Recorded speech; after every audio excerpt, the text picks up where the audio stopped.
Cerita Ande-Ande Lumut dari Jawa Timur. Suatu ketika, kerajaan Jenggala diserang oleh musuh. Ketika perang semakin sengit, permaisuri raja yang bernama Putri Dewi Sekartaji melarikan diri dan bersembunyi ke sebuah desa yang jauh dari Jenggala. Untuk menjaga keselamatannya, ia menyamar sebagai gadis kampung. Dewi Sekartaji tinggal di tempat Nyai Intan. Nyai Intan adalah seorang kaya yang mempunyai 3 putri, yaitu Kelenteng Abang, Kelenteng Ijo, dan Kelenteng Biru. Oleh Nyai Intan, Dewi Sekartaji diangkat anak dan diberi nama Kelenteng Kuning. Setelah keadaan di kerajaan Jenggala kembali tenang dan aman, sang pangeran mencari jejak istrinya. Ia pergi dan menyamar menjadi seorang pangeran yang sedang mencari jodoh.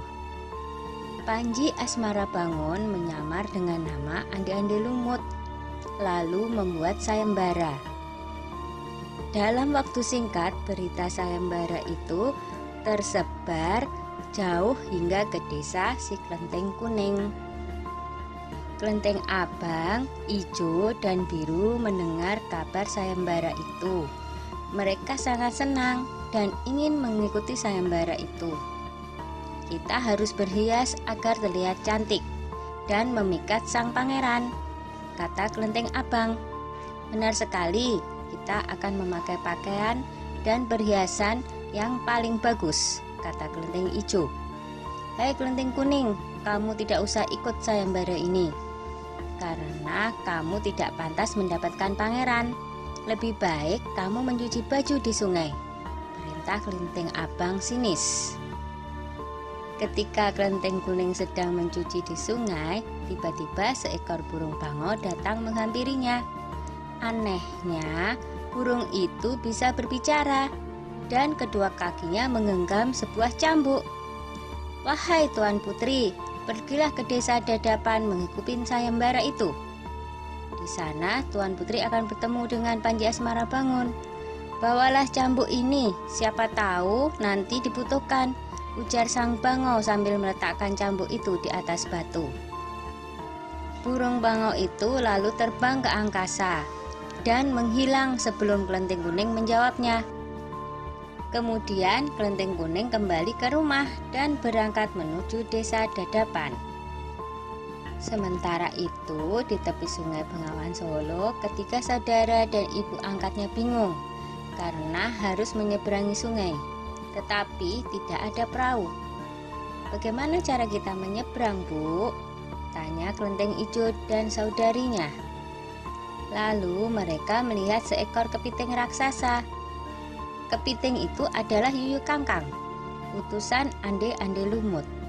Dia diutus menguji para peserta sayembara yang melewati sungai tersebut.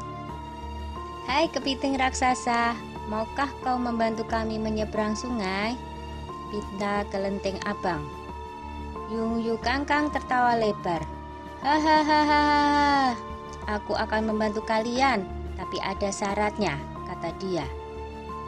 Apapun syaratnya, kami bersedia.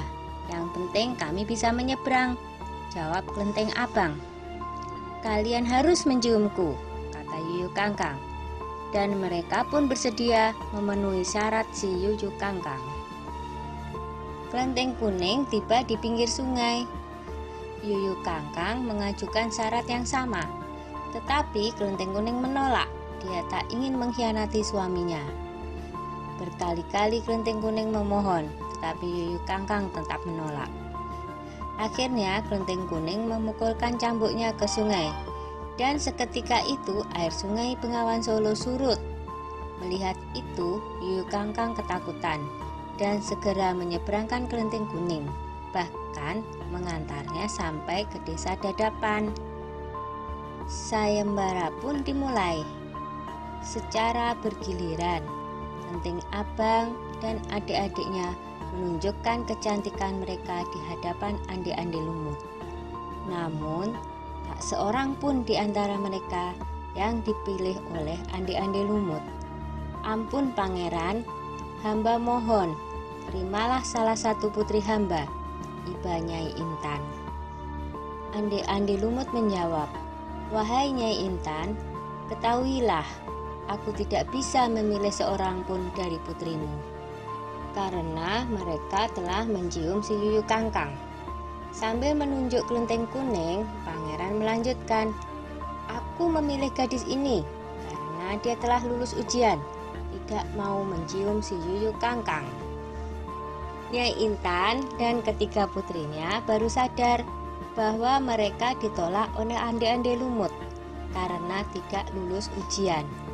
Kemudian Ande-Ande Lumut membongkar penyamarannya dan mengatakan bahwa dia adalah Panji Asmara Bangun. Kelenteng kuning sangat bahagia karena bertemu lagi dengan suaminya. Sudah ya cerita Ande-Ande Lumutnya. Jumpa lagi.